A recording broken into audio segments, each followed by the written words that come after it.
Assalamualaikum warahmatullahi wabarakatuh. Innal hamdalillah nahmaduhu ta'ala wa nasta'inuhu wa nastaghfiruh wa na'udzu billahi min shururi anfusina wa sayyiati a'malina. من يهده الله فلا مضل له ومن يضلل فلا هادي له. أشهد أن لا إله إلا الله وحده لا شريك له وأشهد أن محمدا عبده ورسوله. أما بعد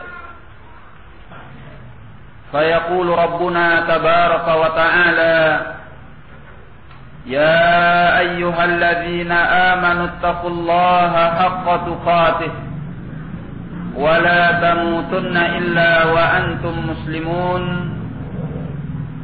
يا أيها الذين آمنوا اتقوا الله وقولوا قولا سديدا يصلح لكم أعمالكم ويغفر لكم ذنوبكم ومن يطع الله ورسوله فقد فاز فوزا عظيما.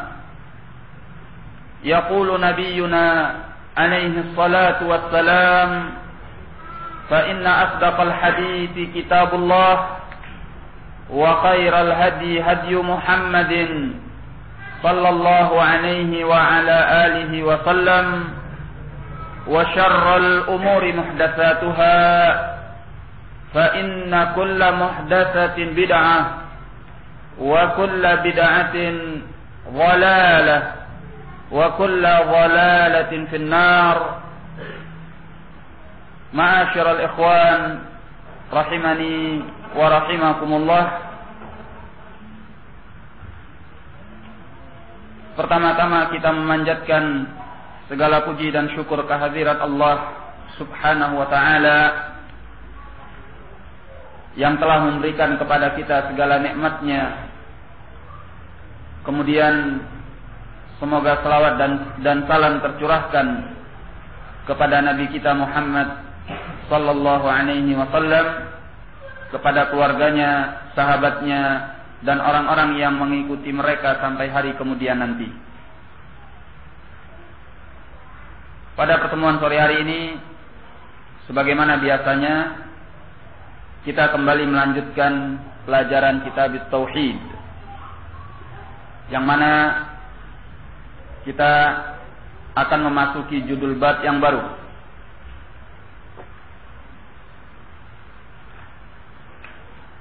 yaitu bab tafsir tauhid wa syahadati an la ilaha illallah. Bab penafsiran mengenai at-tauhid dan syahadah la ilaha illallah. Sebagaimana yang sudah kita jelaskan bahwa al-muallif rahimahullah, yaitu al-syekh al-imam Muhammad bin Abdul Wahhab, menyusun kitab ini dengan sangat baik. Seperti yang sudah kita jelaskan, di awal beliau menerangkan tentang kewajiban tauhid. Setelah itu beliau menerangkan tentang keutamaan tauhid. Setelah itu beliau menerangkan tentang bahayanya syirik. Kemudian beliau menerangkan tentang dakwah kepada tauhid. Setelah seorang mengenal kewajiban tauhid, keutamaan tauhid, bahayanya perbuatan syirik, maka dianjurkan kepadanya untuk mendakwahkan at-tauhid.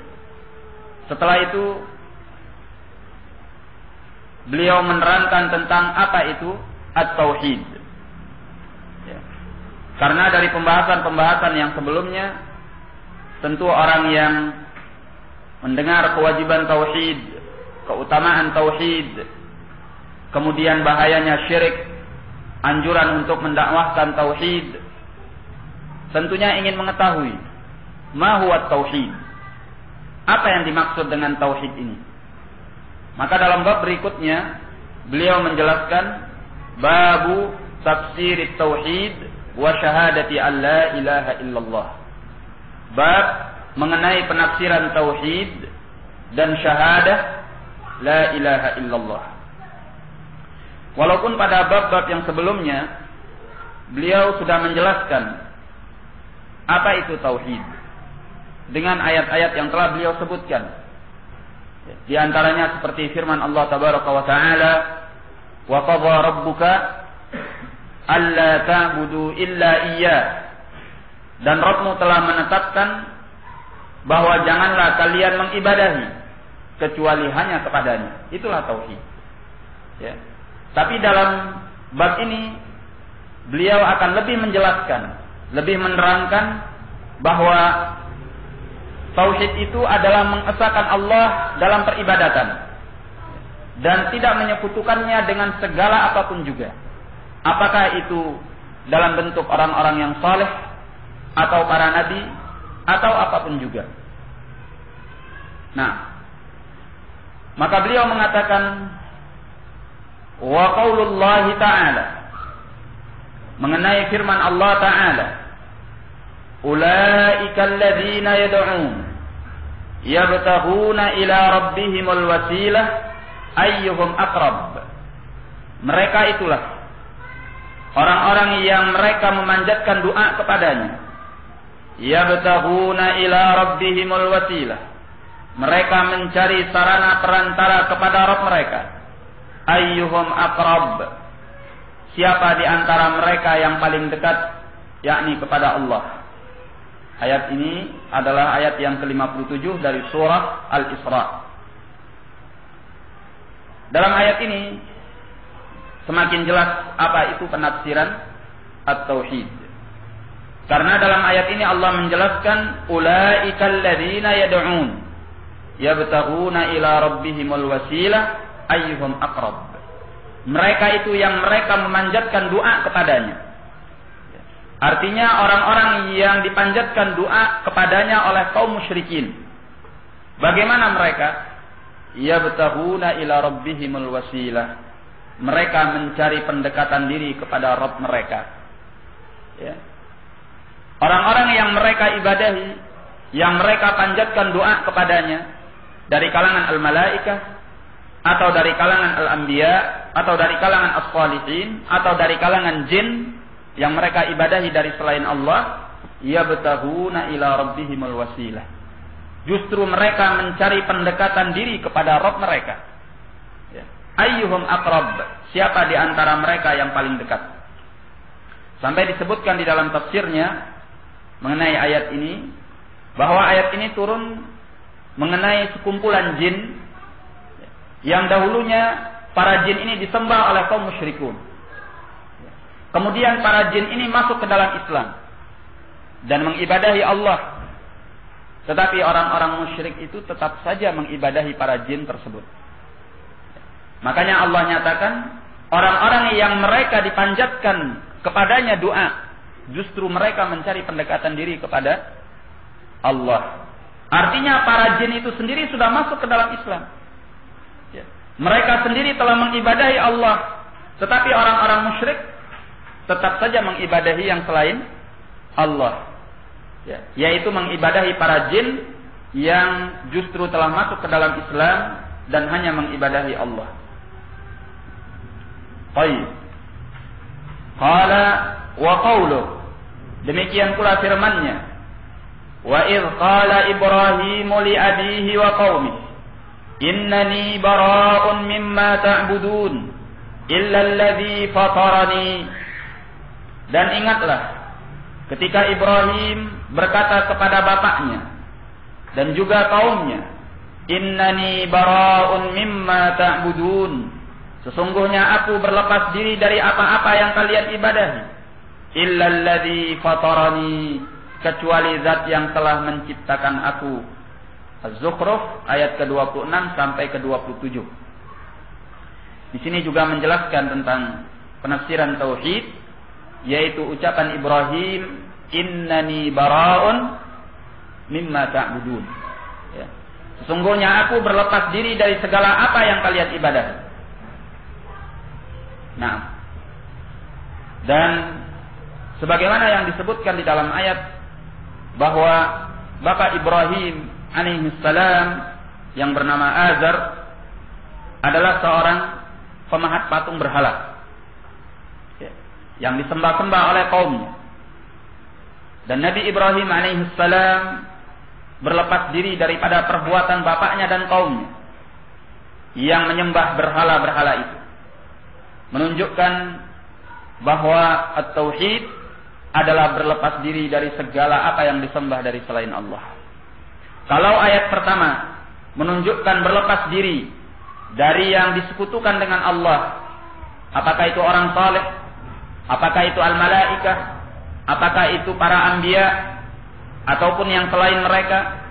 Ayat yang kedua ini menjelaskan bahwa tauhid adalah berlepas diri dari segala apa saja yang disembah dari selain Allah, apakah itu patung-patung berhala ataupun yang selainnya. Nah, dan pernyataannya, innani bara'un mimma ta'budun illa alladhi fatarani, sesungguhnya aku berlepas diri dari apa yang kalian sembah kecuali zat yang telah menciptakan aku. Ini adalah makna daripada la ilaha illallah. La ilaha ini tergambar dari ucapannya, innani bara'un mimma ta'budun. Aku berlepas diri dari segala apa yang kalian ibadahi. Itulah makna la ilaha. Tidak ada sembahan yang berhak diibadahi. Illa alladhi fatarani, kecuali zat yang telah menciptakan aku. Artinya illallah, kecuali Allah. Maka inilah penafsiran at-tauhid. Ya, penafsiran at-tauhid. Qala wa qawluh, demikian pula dengan firman-Nya, ittakhadhu ahbarahum wa ruhbanahum arbaban min dunillah.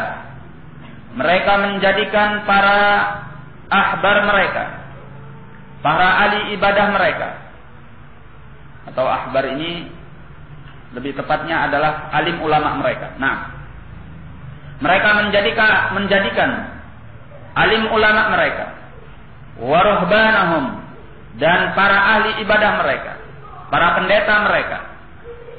Ahbar ini adalah pemuka agama Yahudi, sedangkan ruhban adalah pemuka agama Nasara.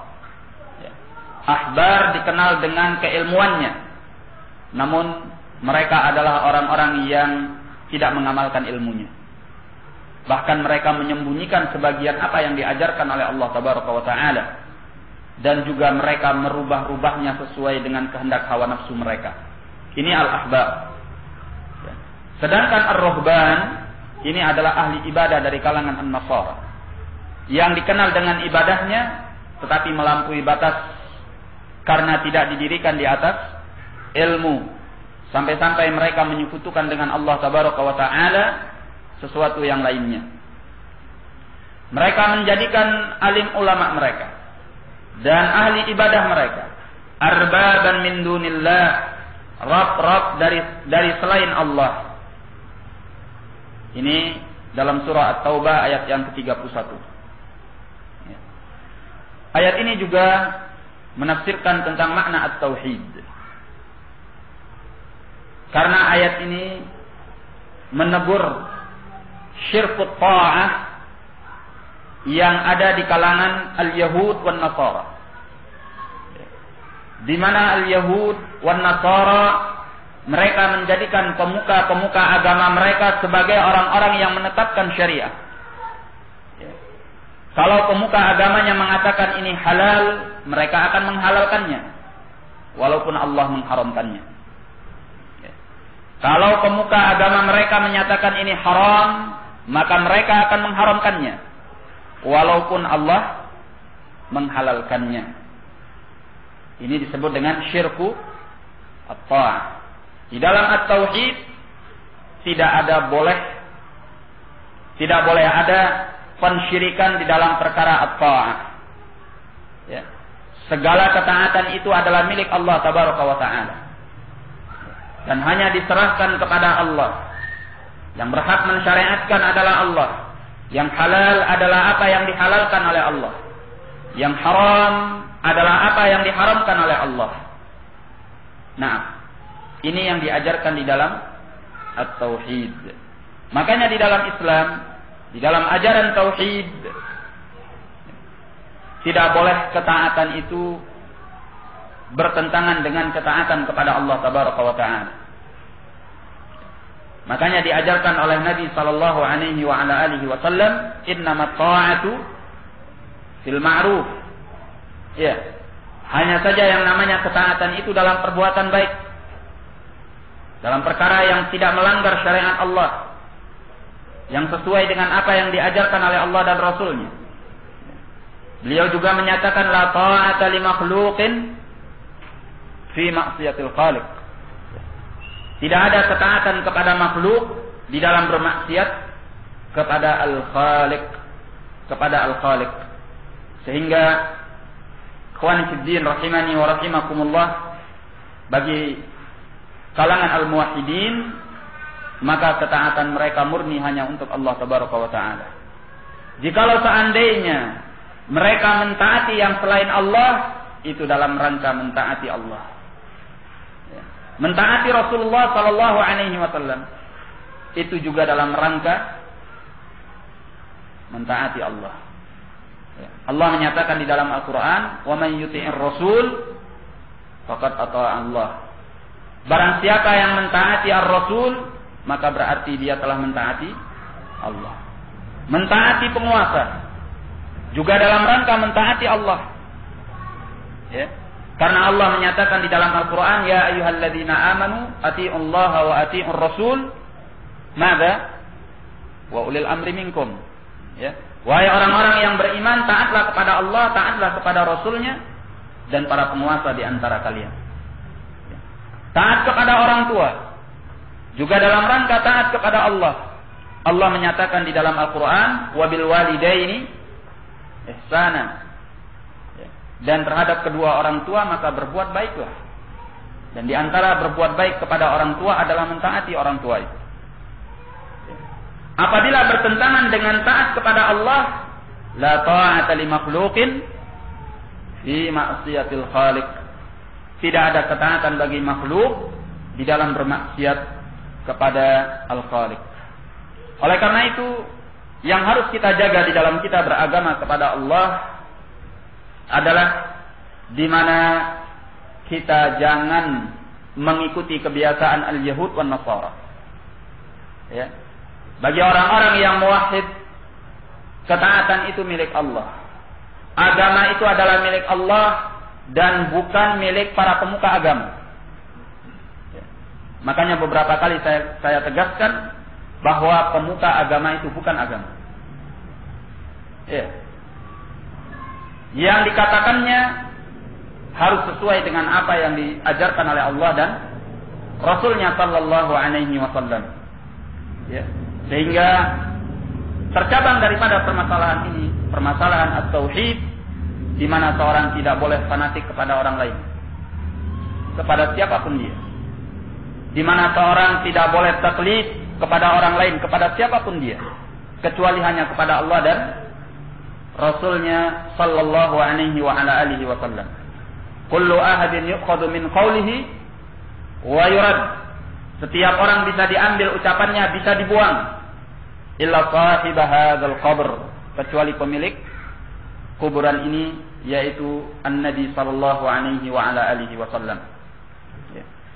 Jadi orang yang menggantungkan agamanya kepada pemimpin agama tertentu, tokoh agama tertentu, kepada fulan bin fulan, kepada Allan bin Allan, ya, maka ini bisa merusak tauhidnya. Ya. Bahkan bukan hanya merusak kesempurnaan tauhidnya, bahkan juga bisa merusak kewajiban tauhidnya. Ya. Sehingga dia berdosa di sisi Allah tabaraka wa taala dan bisa pada tingkat di mana dia meruntuhkan tauhidnya, apabila syirik at-ta'ah sampai pada tingkatan di mana ketaatan itu dalam hal yang semestinya diserahkan kepada Allah Tabaraka wa Ta'ala, karena itu merupakan ibadah kepada Allah Subhanahu wa Ta'ala. Nah, qala wa qawluh, dan firman-Nya, wa minan nasi man yattakhidhu min dunillahi andadan yuhibbunahum ka hubbillah. Dan di antara manusia ada orang-orang yang menjadikan selain Allah sebagai tandingan-tandingan. Yuhibbunahum ka hubbillah. Mereka mencintai tandingan-tandingan itu laksana mereka mencintai Allah. Inilah yang disebut dengan syirku al-mahabbah. Ya. Syirik dalam perkara rasa cinta. Ya. Rasa cinta itu adalah termasuk daripada makna ibadah yang sangat dicintai oleh Allah Tabaraka wa Ta'ala. Ya. Maka bagi orang-orang yang beriman, yang paling dicintainya adalah Allah, kemudian Rasulnya sallallahu alaihi wa ala alihi wasallam. An-Nabi sallallahu alaihi wa ala alihi wasallam menyatakan, la yu'minu ahadukum hatta akuna ahabba ilaihi min walidihi wa waladihi wan nasi ajma'in. Tidaklah beriman salah seorang di antara kalian sampai aku yang paling dia cintai dari orang tuanya, dari anaknya, dan dari seluruh manusia. Dalam riwayat lain disebutkan, Umar ibn al-Khattab menyatakan kepada Nabi sallallahu alaihi wasallam, "Ya Rasulullah, la anta ahabbu ilayya min kulli syai' illa min nafsi." Wahai Rasulullah, engkau adalah orang yang paling aku cintai dari segala sesuatu kecuali dari diriku sendiri. Maka Nabi sallallahu alaihi wasallam menjawab, "La ya Umar, hatta akuna ahabba ilaika min nafsik." Tidak bisa wahai Umar, ya, sampai aku lebih engkau cintai daripada dirimu sendiri. Qala Umar, "Al-an ya Rasulullah, la anta ahabbu ilayya min nafsi." Sekarang wahai Rasulullah, engkau lebih aku cintai daripada diriku sendiri.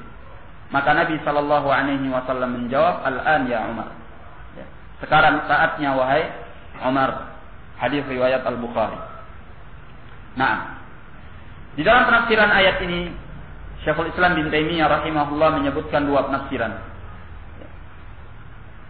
Disebutkan, wa minan nasi man yattakhidhu min dunillahi andadan yuhibbunahum ka hubbillah.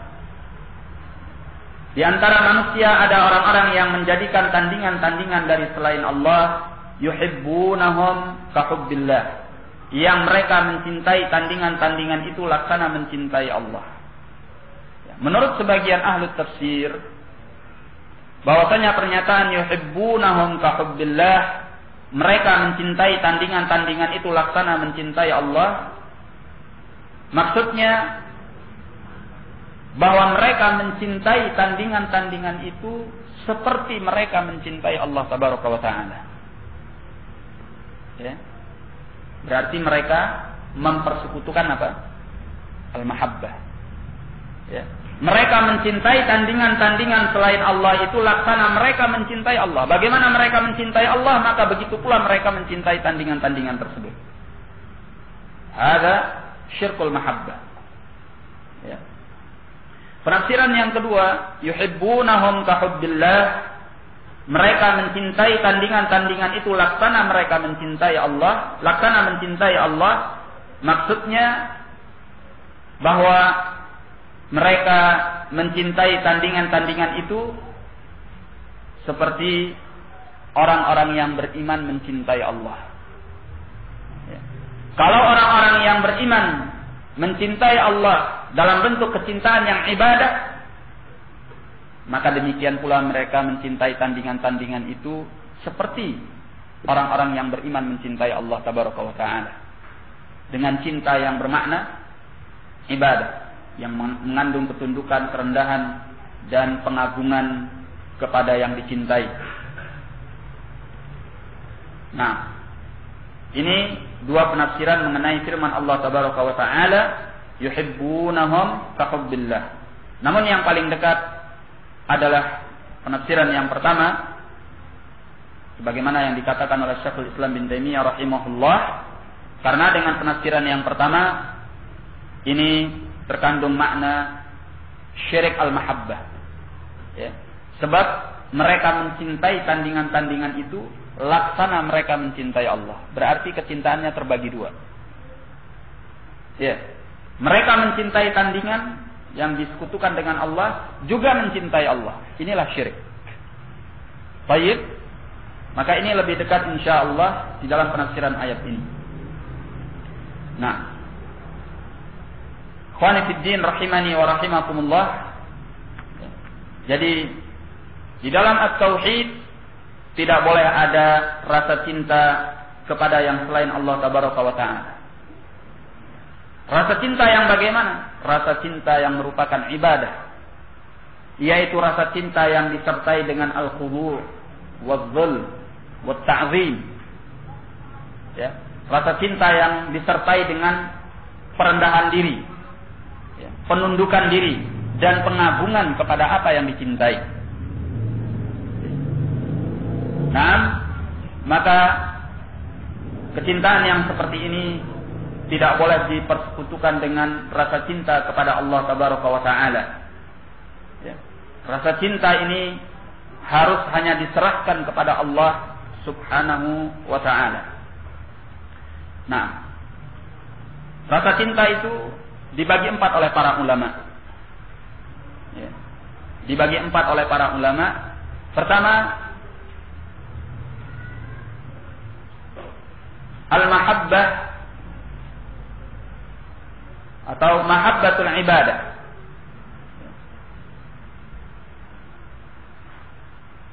Atau al-mahabbah allati hiya al-ibadah. Mahabbah yang merupakan rasa cinta yang merupakan ibadah kepada Allah. Rasa cinta yang merupakan ibadah kepada Allah. Nah, inilah yang dinyatakan oleh Allah Tabaraka wa Ta'ala, walladzina amanu asyaddu hubban lillah, di dalam lanjutan ayat ini. Dan orang-orang yang beriman, mereka sangat cinta kepada Allah. Mereka sangat cinta kepada Allah, yaitu dengan cinta ibadah. Cinta yang berupa ibadah, yang hanya diserahkan kepada Allah Tabaraka wa Ta'ala. Dan menyerahkannya kepada selain Allah adalah syirik yang bisa mengeluarkan daripada Islam. Nah, dan tadi sudah kita jelaskan bahwa cinta yang merupakan ibadah adalah rasa cinta yang disertai dengan abdul wal khudu' wat ta'zim, ya, perendahan diri, penundukan diri, dan pengagungan kepada yang selain Allah, dan pengagungan kepada apa yang dicintai. Nah, yang kedua adalah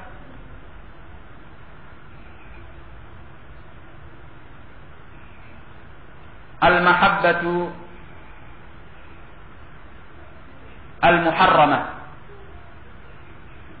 rasa cinta yang diharamkan.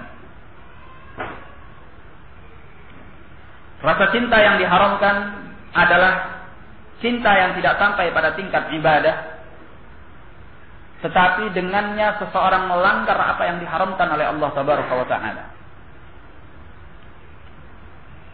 Nah, seperti kecintaannya kepada harta yang kemudian membuatnya jatuh ke dalam perkara-perkara haram.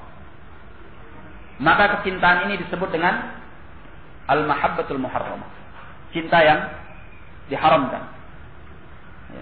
Cintanya kepada istri membuatnya melanggar apa yang diharamkan oleh Allah dan meninggalkan apa yang diwajibkan oleh Allah. Maka rasa cinta ini adalah cinta yang muharramah. Demikian pula cinta kepada yang lainnya. Kalau hal itu membuatnya jatuh ke dalam apa yang diharamkan oleh Allah atau meninggalkan apa yang diwajibkan oleh Allah, fahadhihi al-mahabbatul muharramah. Ini adalah rasa cinta yang diharamkan. Yang ketiga adalah al-mahabbatu at-tabi'iyyah. Al-mahabbatu at-tabi'iyyah. Rasa cinta yang merupakan tabiat bawaan manusia. Rasa cinta yang merupakan tabiat bawaan manusia. Rasa cinta yang merupakan tabiat bawaan manusia seperti cintanya seseorang kepada harta, cintanya seseorang kepada pasangannya, cintanya seseorang kepada anak keturunannya, cinta yang tabi'iyah. An-Nabi sallallahu alaihi wa ala alihi wasallam menyatakan, hubbibat ilayya min dunyakum at-tib wan nisa. At-tib wan nisa. Dibuat kecintaan kepadaku dari dunia kalian ini, yaitu terhadap at-tib wan nisa, minyak wangi dan wanita. Mahabbah tabi'iyah, hukum asalnya adalah mubah, karena dia tabiat yang dibawa oleh manusia secara lahiriah, datangnya dari Allah Tabaraka wa Ta'ala. Nah, maka mahabbah tabi'iyah ini hukumnya adalah mubah, selama mahabbah tabi'iyah tidak membuatnya jatuh ke dalam mahabbah muharramah. Kalau membuatnya jatuh ke dalam mahabbah muharramah, fahiya muharramah. Kalau membuatnya jatuh ke dalam rasa cinta yang diharamkan, maka dia haram. Nah, yang keempat adalah mahabbah bid'iyah. Mahabbah bid'iyah, rasa cinta yang bid'ah, yaitu cinta kepada sesuatu tetapi tidak diajarkan oleh Allah dan Rasulnya sallallahu alaihi wa ala alihi wasallam. Sebagai contoh, seorang mencintai Rasul sallallahu alaihi wa ala alihi wasallam, kemudian melaksanakan perkara-perkara yang tidak diajarkan oleh Rasul sallallahu alaihi wasallam dengan alasan bahwa dia cinta kepada Rasul. Paham tuh? Dan ini banyak contohnya.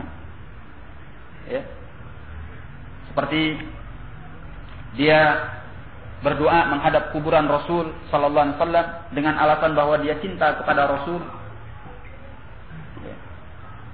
Atau mengadakan peringatan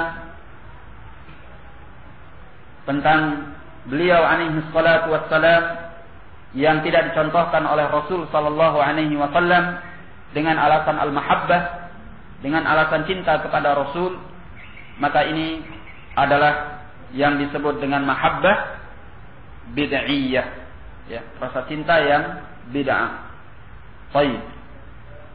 Jadi ikhwan fillah rahimani wa rahimakumullah, maka mahabbah al-ibadah itu adalah mutlak milik Allah Tabaraka wa Ta'ala.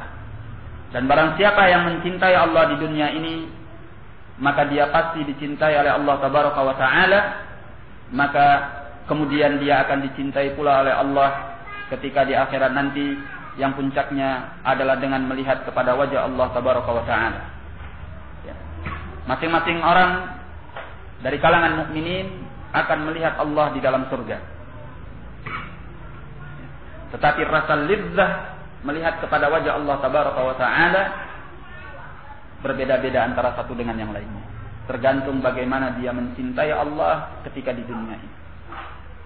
Semakin seorang